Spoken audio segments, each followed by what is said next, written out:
Hello, I wanted to show you how it's possible to out-of-phase ion torp using a TIE fighter very safely and very consistently. Let's get into it.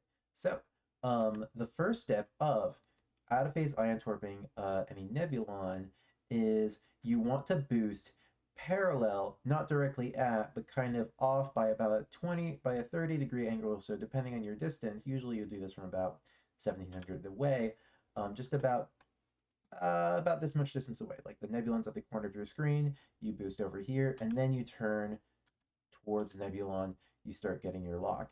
Then you release your drift a couple of seconds after you've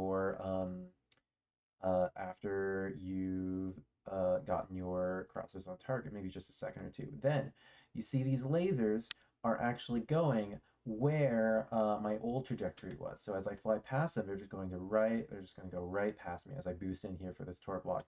And so then I, my first boost is towards the front of the nebulon. The second boost is towards the back of the nebulon. So let's just watch that one more time. So um, we boost so that the nebulon is in the corner of our screen.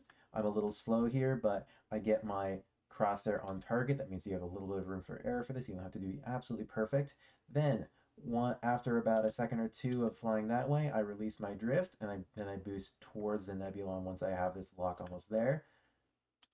I boost first towards one end and then the other end. You can boost towards the back and then the front too. I just think that front and then back is a little bit safer.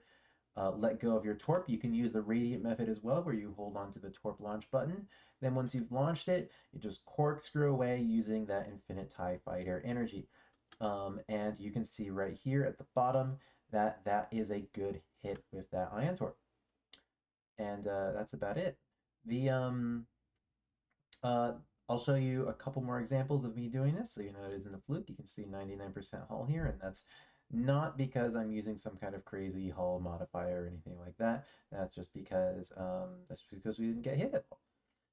We do it again. So about 2000 range, I believe, is the target acquire range for these nebulons. So about 2000 range is where you want to aim for when you're kind of doing this parallel boost here. I do a different approach where I come from the top, then I go down and I aim for the front, and I do a last second boost towards the back, fire the torp, and then I actually pull down and away. And I took a little bit of damage here from one of the lasers, but nothing too crazy. I haven't even had to use my repair kit. And as you can see, that is a good hit down here. Let's watch one more. Done. And this is a really fantastic way if you are confident you're going to win the opening, or if you've just won the opening, but you're so far ahead that you can almost fire the ion torp already, but the cruisers are still doing the damage. Cruisers will actually do full out of phase damage for 8 seconds after the flip happens. So you have to be pretty careful about this stuff.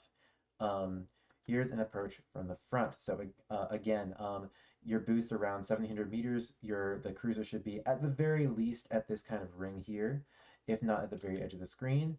And then I boost here, and this is a lot more dangerous. I actually don't get this, but that's because if you notice, I start this run while my ion torpedo is still on cooldown. But if we count the seconds here, all right, 29 seconds, 28, 27, 26, 25 or so.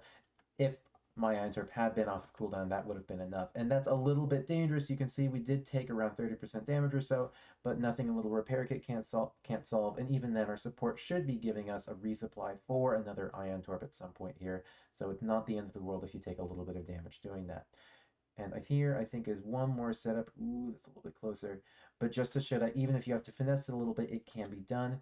And you can see that by going sideways here, I do get hit by a couple of lasers, but when I released my drift, excuse me, so you can see I'm holding my drift still here because I'm going so fast. Let me show that more clearly. So I'm going really fast, really fast. The cruiser's tracking me.